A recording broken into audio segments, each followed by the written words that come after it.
Hello, and welcome to the next episode of the Live Your Spa Life show. Spa life is a lifestyle that accepts that accomplishment and harmony coexist.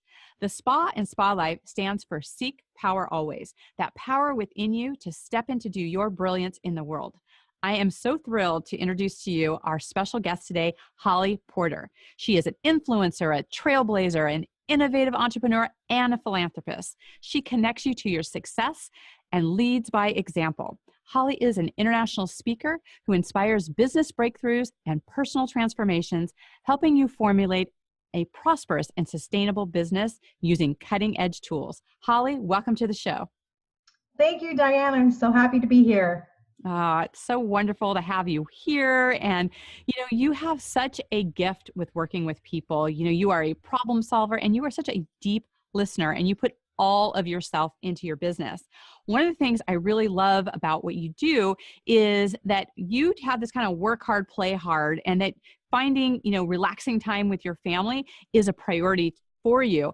And I know that you have a thriving business. How are you bringing that harmony into your life? Oh, good question. It hasn't always been that way. I will say, that's a learned behavior. I raised 8 kids and there's so many things that I look back and wish I had the skills that I have now. So that being said, it's okay. I would never want to go back in the past. I just need to keep moving forward and finding the balance. And I think learning what self-care is. And that's why I love your podcast, because that's what it talks about, and everybody being able to live that spa life. So thank you for having me because it speaks my language. Well, I know a lot of our listeners are going to be like, 8 children, 7 grandchildren, your husband, Scott. I mean, you've got a lot on your plate. So when people talk about busyness, I mean, that's no joke. You have a very full life and you give on so many different levels. And we'll talk about the different nuances of what you're doing in the world.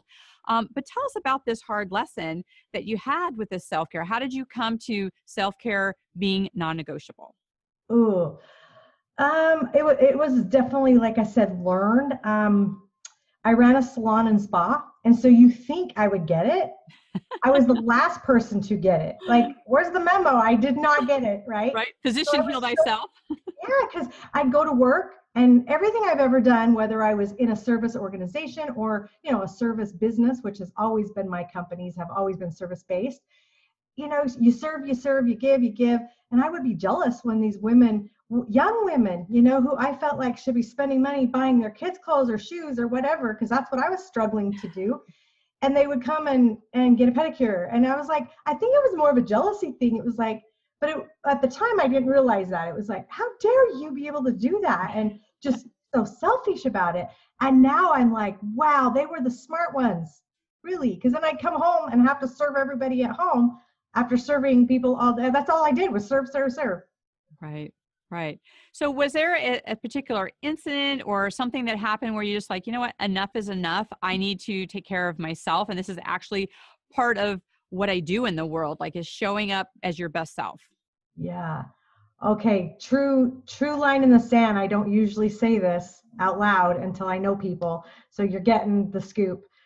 I went through 3 divorces, not 1, not 2, 3 divorces to realize really what it was about. Like I didn't marry the wrong people at the time. It was just some bad choices, but I knew I was supposed to marry him, learn my lesson and move on. So I think it's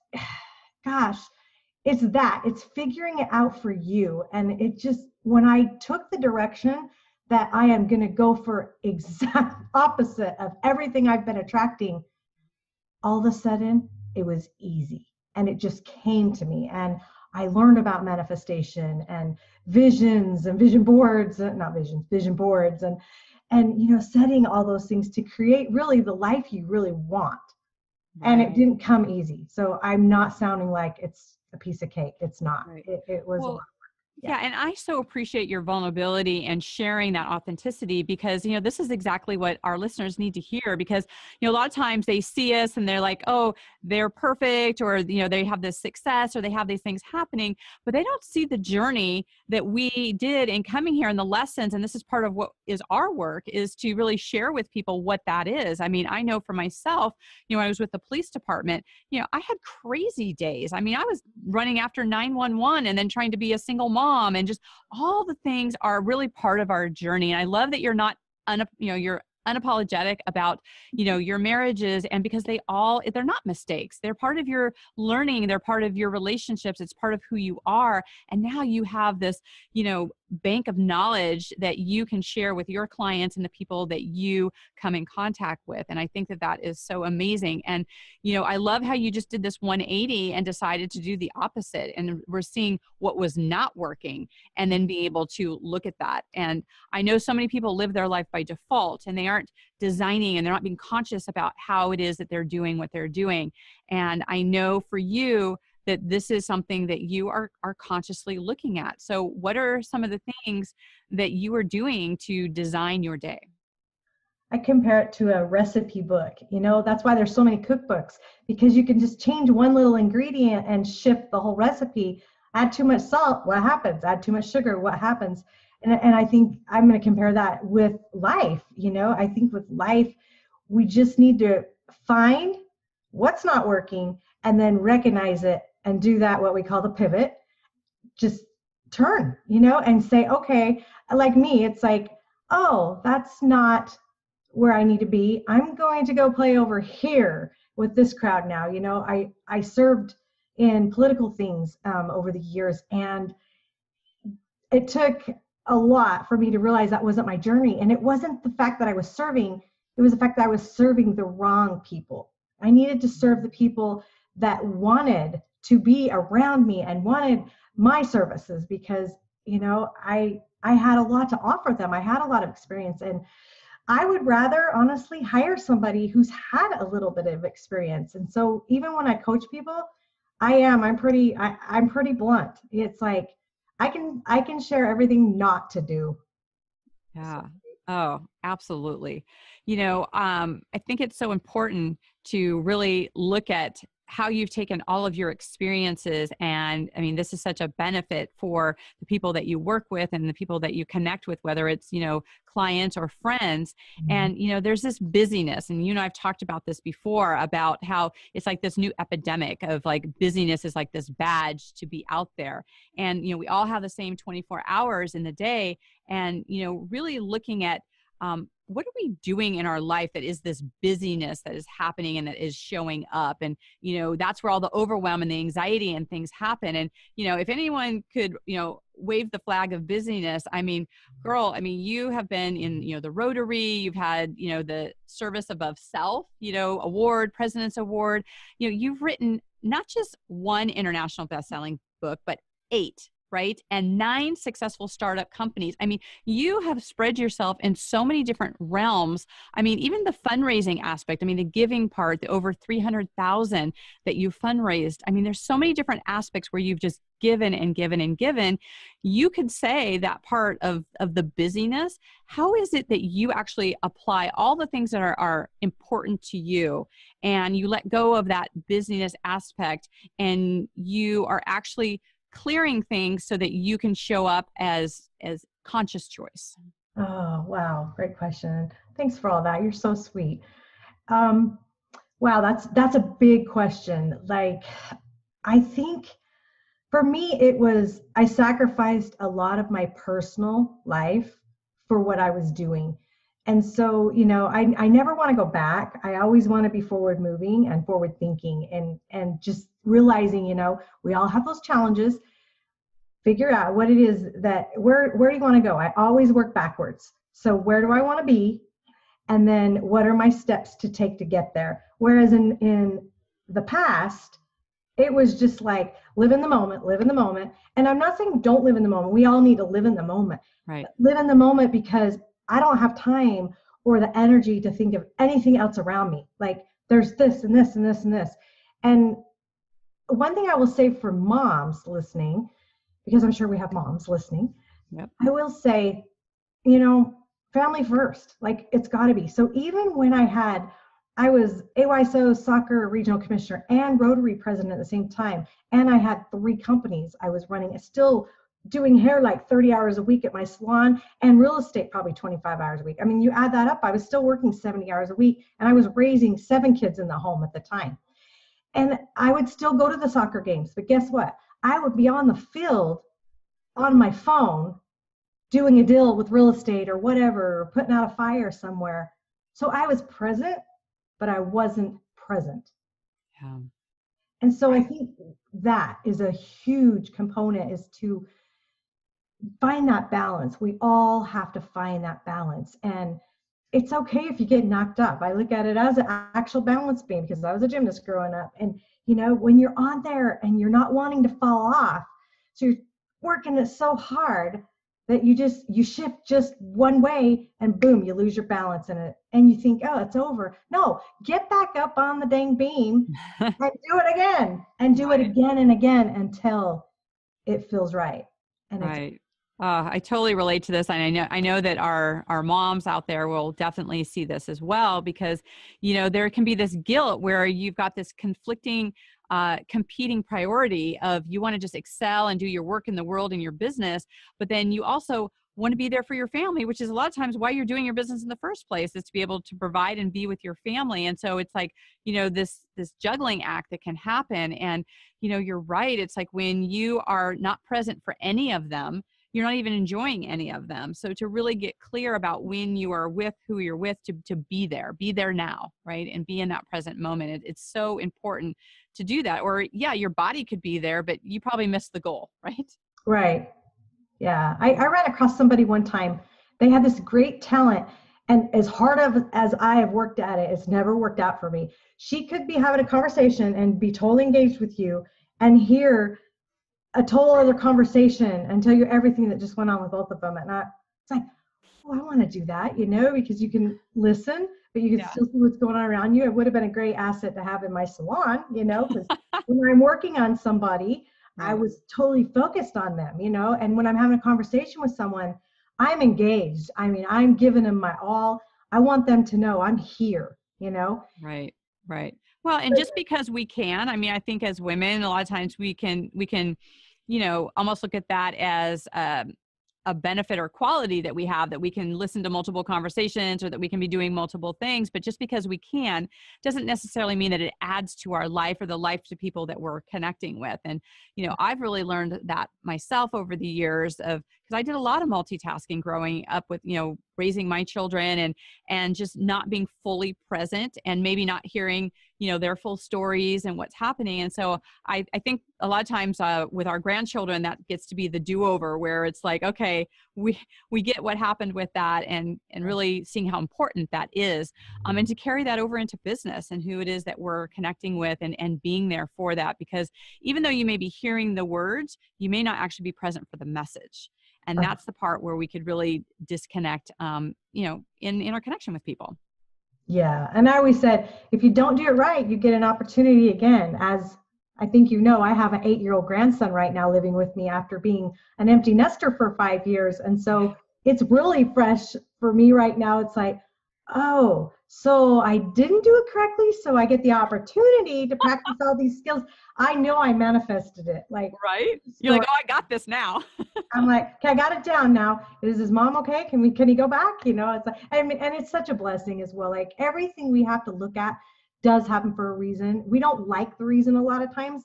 And later, I look back at situations and I'm like, oh, got it. That's why that happened. Wow. Well, this is great, because now I can help serve this person because da da da da da, Absolutely. When I always love the distinction that things don't happen to us, they happen for us. And when we actually step outside of the situation and then are able to see it, then we don't have to repeat that lesson, right? We're actually embracing it and getting to see what's happening with that. So with that, this whole busyness aspect and how, some of the secrets that you do to really give some impact into your day. I know that you and I are sisters in this about how clutter, I've talked a lot about the clutter to drama ratio, about, the more clutter in your space, the more drama in your life, the more things aren't working and you're just, bouncing a lot of balls. I know that you have a philosophy of clearing clutter daily. How does that support you and how does that affect your daily experience? Oh, today's not a good day to ask that question. If I showed you my office, I got a lot of paper going on, and paper makes me crazy. Although I still live in the old world, as techie as I am, I do like to have things in a file where I can go actually grab them out. Oh yeah, this is here, and I still use computer all the time. But yeah, so gosh, I think it's just every day. If you just I do the time blocking a lot and I teach time blocking. And so if you just figure out a time of the day that you can, 10 minutes, it's amazing. I mean, you can really clean your bathroom. You could scrub it pretty good in 10 minutes if you booked it. If you really move fast, you really could do like those little tasks, just saying around home. Use the same, apply that for your business. So set the timer and that's the time you give it. And when it's done, it's done. The other thing I like to share with people is figure out the best productive time for you in the day, because mine, I always joke with my husband, well, with others too, it's 10 to 2, 10 a.m. to 2 p.m. Sorry you miss it, That's mine too. And so I know my biggest activities need to happen in that time because I kind of crash after 2 o'clock. I just hit a low for just a little while. Now, if I'm staying busy, I can keep the momentum, but if I'm not, so I think just that, it's like figuring out when you're productive. I'm a morning person. And since I've had my grandson, I've been getting up at 5 a.m. because, oh my gosh, it took me 5 weeks to get him in school all day just because we had a lot of issues I had to work through. And so I was like, if I don't get up at 5 and work from 5 to 7 till that he gets up, and if you have children or your husband, a lot of times they're demanding, or that's when people on the East Coast, that's when they go to work and start their day. You have to figure out like when's that going to be for you. Other people do calls late at night. I'm not. I mean, since I get up so early, lately it's been 4. I don't like 4, by the way. 5 was pushing it. But I still like to get up early. So I'll get all that stuff done. So I've learned I've had to take my 10 to 2 and I've had to bring it back a little bit. Do the 5 to 7, summer now it's more like 5 to 8 I can get away with, and then take a break, get everything done I need to do, and then come back. So that's the benefit of being an entrepreneur, right? Right. Yeah, definitely. It's so key to be able to find those productive times, to know like when the things take the most bandwidth to do, that you're actually doing it during that time.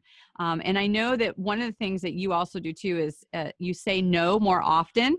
I know that for our listeners, that can be a really challenging thing. And, whether it's the FOMO, fear of missing out, and, not wanting to hurt people's feelings, how is it that you step powerfully into saying no more often? Oh, all right. I just had an experience like yesterday. I'll share it with you. I have been creating all these things to do all these things, that you want to build on each other. And I love being around people. I love networking. I love connecting people. That's just like my thing. Well, I love masterminds. And recently I've been invited to more and more. Well, I just got invited to one that happened to be this weekend. But I mean, I got 4 days notice. And it wasn't far away. It was only 2 hours away. I didn't have to drive to California like I did a couple weeks ago. Anyway, I was like, I just couldn't make it work. I mean, I shouldn't say I couldn't, because I believe in saying yes more often and figuring out when to say no. So does that make sense? Are you tracking me? Yeah, I'm tracking with you. Yeah. Because, okay, for instance, so anyway, I had to say no and it was killing me. I was like, so I did it so gracefully and was like, please let me know when you have another one. I really want to be there. And I need a little bit of notice sometimes, because normally I can drop everything on the fly a lot of times with my schedule. But with an 8-year-old, it's a different, game right now. Right. So I had to say no. And then speaking of yes, quickly I'll share. When I was getting authors last year for one of my compilation books, I had somebody refer me about 4 women, and they were young because it was a 30 to 40-year-old book. And not book, women, 30, 40-year-olds. And 2 of them said that she referred me, you know what? Because Carrie said this would be good for me, I don't even know what it's about, but I'm going to say yes. Like, I love that, because those are the yeses. We need to be in tune with ourselves, on track, know what our message is, what we're doing and where we're going, because we started at the back and worked backwards, or at the end and worked backwards. Right. And then it's easy to say yes, no, or no, no, no, yes. Right. I think that's an important distinction to know, because I think that people get into this, like, sometimes they feel like they need to say yes or no in the spot. And one of the things that I like to talk to my clients and my friends about is, like, giving yourself the space. You don't have to say in the moment yes or no unless you know. I mean, don't put it off if you know the answer. But if Right. you actually need to look at your calendar, see how it fits into your life and your values and the other aspect of it. Does this add to your life or your business, or what does that look like? Um, those are some of the things of giving yourself that space in order to be able to make those kind of decisions. Yeah, because we all have, no matter who you are, whether you're intuitive or not, you get that gut feeling. We all are entitled to have that gut feeling. And Right. so when it feels right, yes, say yes. Immediately say yes. Take action. Yeah. And I've learned that when it's like, I'm actually thinking about this, then it's like, why am I thinking about this? And then ask yourself those questions you just said. Those are great, because then I feel like you're a little more on track. I've never been sorry for saying yes to so many things. It's just other things suffered. And so it was like, oh, if I would have done this differently, Right. or just spent less time on that project that I said yes to. Maybe I could have figured out how to spend half the time on it and still said yes, but had two other yeses that could have came that would have benefited. Right. Well, My and that's the benefit of perspective, right? To see, like, what was the impact. I love how that you have that distinction. It's like, yeah, it got done, you liked it happen, but what was the impact? Like, how does that decision impact everything else following, and being able to look at the big picture on that? So that's super helpful to have as well. And can I So say one more thing? yeah, please. This just came up to me. So I talk about people's gifts a lot, because everybody has gifts. Doesn't matter who you are. If you don't think you do, dig deeper, because you do. And so, like, gift of knowing, gift of seeing, there's visual people, gift of knowing. People say, how do you know? I'm like, I don't know. I just know what I know. Like, I can stand firm in a decision because I know what I know. And other people have to step back, and they have, maybe they're fillers or visual. There's so many ways different people learn.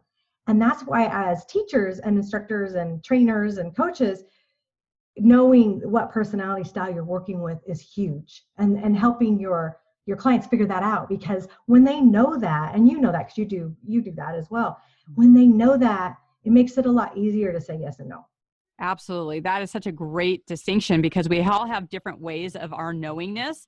And, I love that, where you do have to dig deeper with that, because it's in there. We have it. I mean, part of, as, mentors and coaches, is that we're helping unlock the knowingness that you already know, right? You forgot that you knew. And, maybe there's nuances, or there's new skills or tips to help, enhance that. But when you really sit with this, we actually know a lot. We come in with those specific gifts that we are here to do.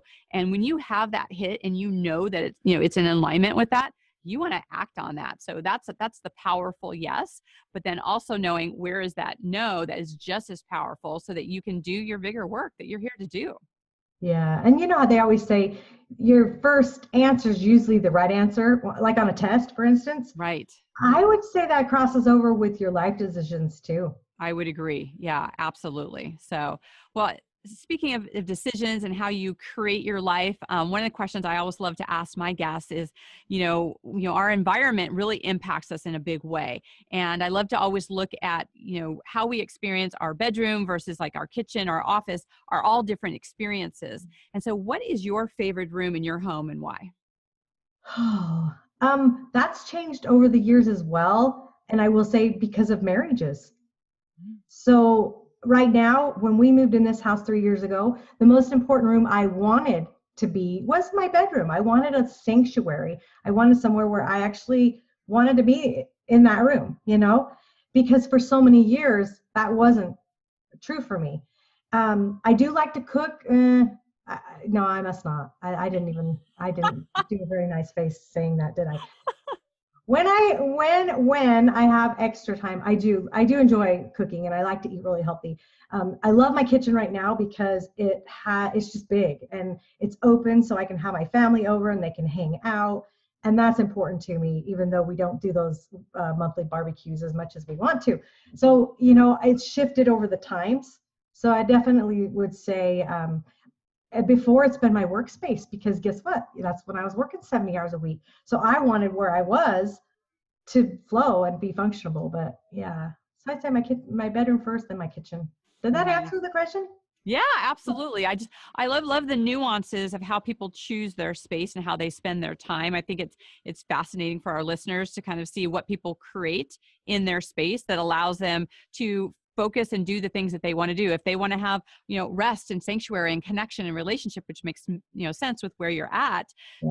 to, really have that be a space that calls to them. I mean, ideally we want all of our spaces to really represent the experience we want to have in there. I mean, I'm always talking to people who, have offices that are cluttered, or, don't support them, or they don't like it in there. It's dark. And so they never do their work in there. And this is supposed to be the prosperous zone that they do their work in. So the environment really does have this impact. So I just love having that conversation about what are the environments that people create that allow them to do what it is that they're here to do.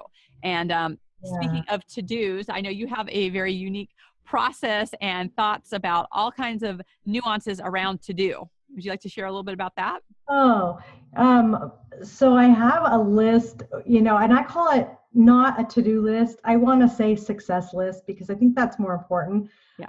Then my personality, I like to check things off, even if it's little. And so I have the to-dos, the have to-dos, the want to-dos, the need to-dos, and the screw to-dos. And the only reason I say that one is because that's a mental health day off. And to recognize you're in a place that you need that, and we all do, even if it's a 2-hour break or whatever, then that's when we just say screw the to-do list. But I talk about trivial many and critical few. And I learned that years ago from some old CD personal development thing I listened to. I can't even credit whoever it was because it's been so long ago. But I loved it. It stuck with me. So trivial many is all those things that we just get on there and we get a check off, because we're so proud of ourselves because I did so much today.